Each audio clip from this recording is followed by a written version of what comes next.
I'm gonna cook you the perfect ribeye steak. No fancy equipment, no grills needed. I'm John, welcome to Supermarket to Sizzle, where I not only teach you how to cook the steak, but I also teach you how to go to the supermarket, shop for the right ingredients, cook the steak at home step by step so it actually tastes like it came from a steakhouse. First, let's get into our ingredients. The star of the show right here is our bone-in ribeye. When you're at the supermarket or even yet at a butcher, you really want to look for three things. Number one, 1.5 to 2 inches thick. This way we can build a nice crust on the outside, which I'm going to show you how to do here in just a minute. Also, the inside won't burn. Number two, you want your meat to be nice and red. If the meat is brown or a grayish tint to it, it's a sign of aging. Also, most importantly, you see those little white flecks of fat in there? Fat equals flavor. That fat, when heated up, melts down into the steak, giving you a nice juicy steak. So look for that marbling throughout your steak. What you do not want is big chunks of fat throughout your steak there. That will not render down, you can't eat it. Only the flecks of fat, make sure that your steak has it, make sure you're picking out a good one. Next is our oil. We have to heat our steak at a high temperature in order to get that crust that we're looking for. Therefore, you have to use a high smoke point oil. I use grapeseed oil. It's 420 degrees smoke point. You could also use avocado oil, which has got a 520 degree smoke point. Or you can also use canola oil, which has a 400 degree smoke point. Anything lower than that, your steak is going to burn. And with the high smoke point, that's letting you know at that temperature, the oil is going to start to smoke, turn bitter, pungent, and it's going to ruin your steak. So high smoke point oil, I use grapeseed. Next, salt our steak.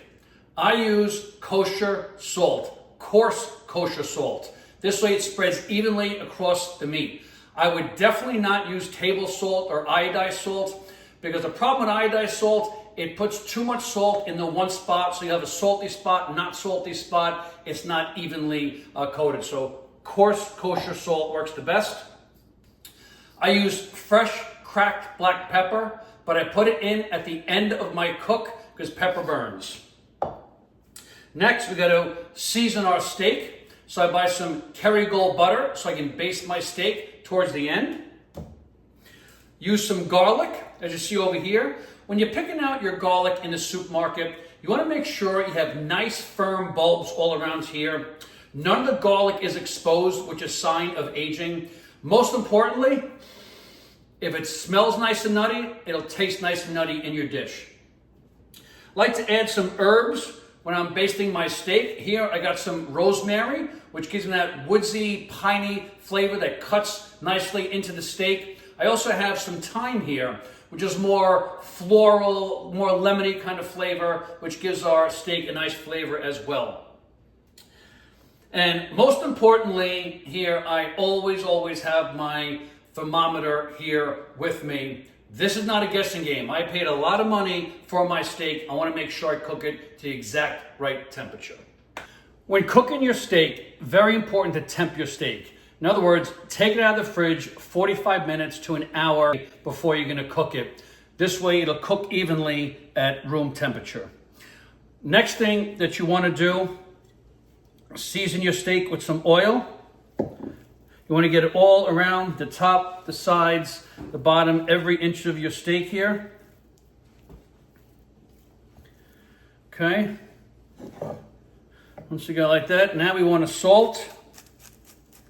Salt from up high, so the salt doesn't gather up in one spot and become too salty. Nice and high, gives you a nice even disbursement throughout your steak. Then I like to push it down.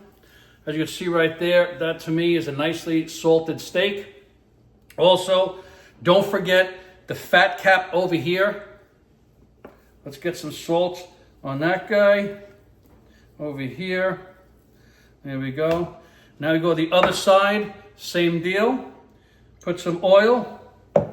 Rub that in first. And now we come up high with our salt and do the exact same thing. Perfect. Now you push it down. Now we gotta rest this ribeye here anywhere from 45 minutes to 1 day, and then we cook.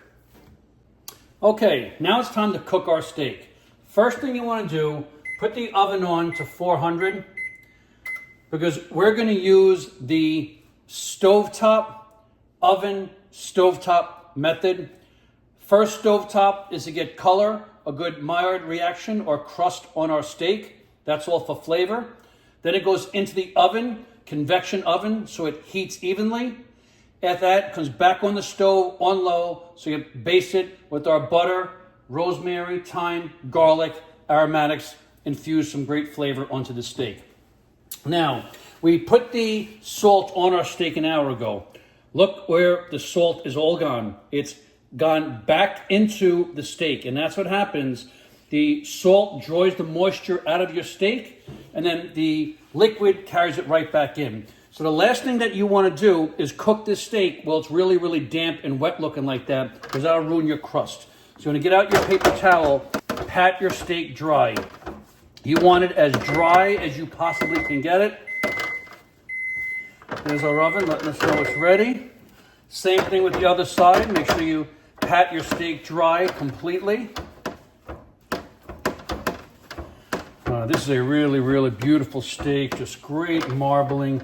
So excited to cook this good boy. Okay, and I think that's good. That's what we're looking at there. Next thing you want to do is turn your gas on high, all the way high. I got 1 through 9 and then high. I put it on high. Then you take our skillet, put it right over there. Now you want to wait until your skillet gets piping hot. When I put oil in, you should see the oil starting to smoke and shimmer a little bit.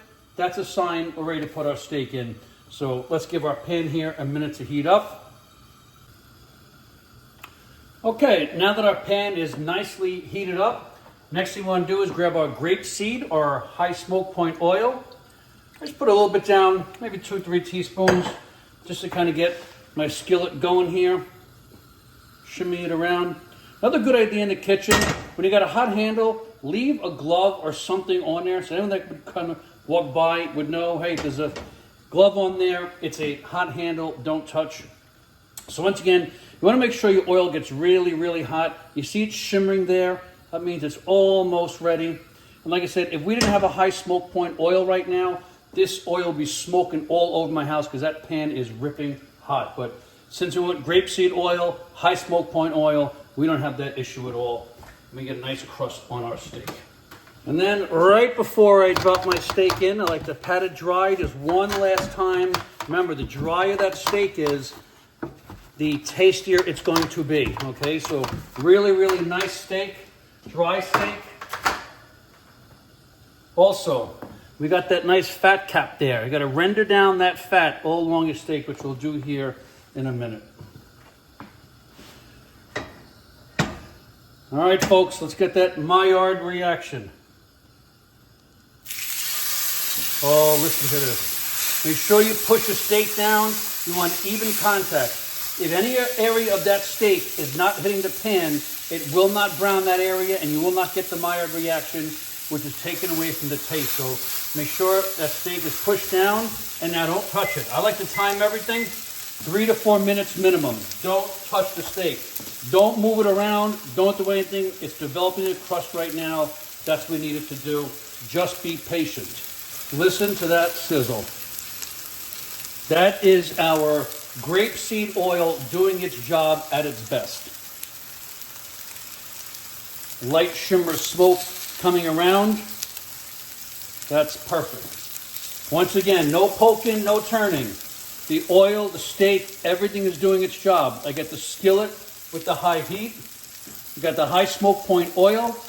And the ribeye, I can see it already developing the crust. I can see it there on the bottom. This is going to be a beautiful steak when it's done. Now, our 3 minutes are up. Let's see how our crust is looking. Oh, baby. That is just perfect. Now we can render down some of this fat here on the outside.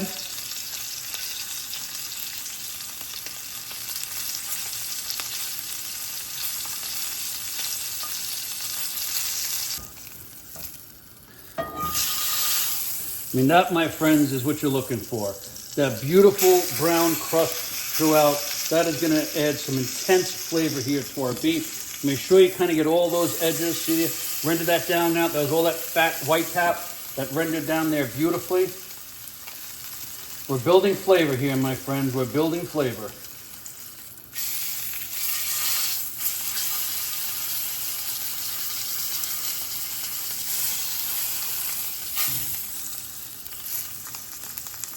Okay, now let's hit the other side of our steak. Once again, make sure everything is pushed down. I'll give a nice 3-minute timer here. Let's build the crust here on this side. Once again, it's in position, don't touch it. That you can see that beautiful crust there on our ribeye. That's the Maillard reaction. That is the crust we're looking for. That's going to add tremendous amount of flavor here to our steak. So I just want to get the crust going here on the other side, and then we're going to put it into a 400-degree oven. It's going to go in the oven for 8 minutes. This is a nice, big, thick ribeye. Now we're going to finish it off in the oven. 400 degrees, you put the whole skillet and everything right into the oven. Set your timer for 8 minutes. Okay, our steak's been cooking now for 8 minutes. Let's see how we're looking. Oh yeah, look at that, baby. Look at that. That is exactly what we want to see. Now we bring it over to the stove. We put our flame on very low. Now our next step, we want to baste with butter. Drop some butter in there. Get it moving around a little bit.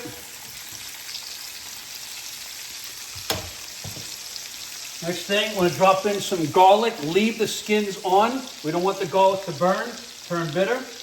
We also drop in our aromatics, our thyme and our rosemary. Everything goes in. Next, we want to butter baste. Move the steak out of the way over there. I get all my aromatics. I have to put it there on top of the steak, and then we baste. And then we baste. Make sure that the whole steak gets covered. Put our garlic up there so nothing burns. And then we baste. You want to try to baste about a minute on each side.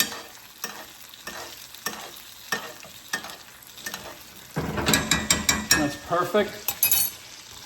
Now do the same thing on the other side. Oh my God, would you look at that? Would you look at that? That is what you call the perfect crust. Ladies and gentlemen, perfect crust, all right? Let's get our aromatics back on top.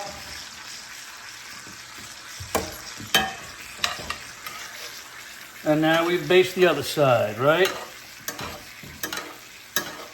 Oh boy, that butter is like an Uber. That butter is carrying the garlic, the thyme, and the rosemary flavor and infusing it into that steak. Look at that. Look at that. Oh, I think that's perfection. Let's temp it. That's a perfect 131. That's a perfect amount for me. What you want to do next, pull your steak and put it right on a wired rack. Leave your herbs, everything there. Shut the gas off. Now you want to rest your steak there, and you also want to drop that beautiful butter, garlic, thyme, rosemary flavor all over your steak. Now, the most important thing to do right now is rest your steak. A steak this thick, a good 1.5 inches, you want to rest it for a minimum of say 10 minutes. I like to set a timer so there's no guesswork being done here. We know our steak is done. We tempt it with our thermometer because we never guess here, especially when we're buying a good expensive piece of meat.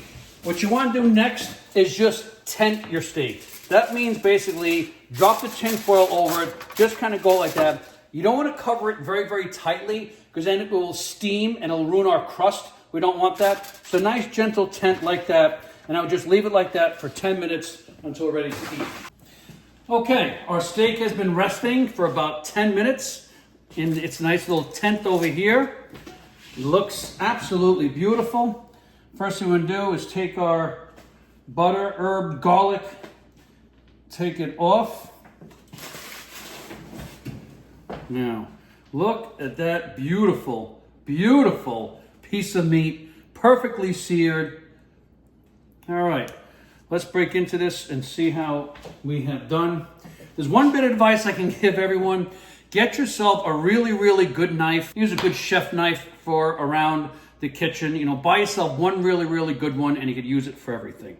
So, first thing I want to do here, look how all that fat rendered down just beautifully. That's why make sure you cook that fat on your steak. It really renders down and makes some really, really good eating. So first thing that we want to do here is just come along the bone. Look at that. Oh, that makes us some good eating right there. Oh, cooked absolutely perfectly. So you want to go against the grain when you're slicing. The grain goes this way. We want to cut this way. That's our rib cap there. That'll be the best piece of meat here on this steak. And I like to, oh, look at that. Just edge to edge pink. That's exactly what we're looking for. You can see how juicy it is right there. Look at the juice kind of coming out of that. That's how you know a steak is cooked properly. Edge to edge redness, no brown gray ring, which lets you know you burnt the outside and the inside wasn't cooked to the right temperature. So, oh, look at this, just absolutely perfect.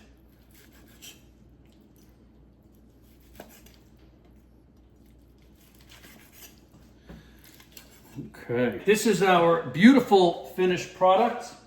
I'm gonna go over the top here with some nice parsley, give us some nice color here.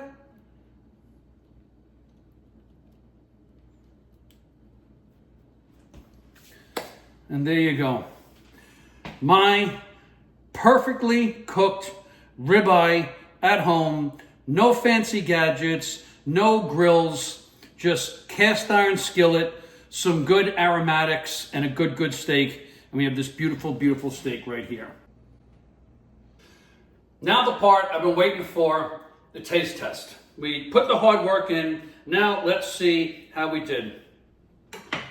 So I did this nice medium rare piece. You can tell, nice charred edge on the outside, nice warm pink center in the middle. That's exactly how you want a perfectly cooked medium rare ribeye. Let's give it a shot.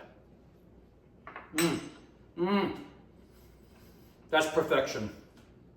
You can taste the crust on the outside, warm pink center in the middle. With the crust, you can taste that salt, the butter, the garlic, the rosemary, the thyme, everything that infused in the steak. You can taste it with every single bite. Just seasoned to perfection, cooked to perfection. Look at that center. That should tell you everything you need. That'll be the most juiciest piece of meat you ever had. If you enjoyed this video, hit the like button. If you want to see more videos with this content, hit subscribe. I'm John with Supermarket to Sizzle. Thanks for watching.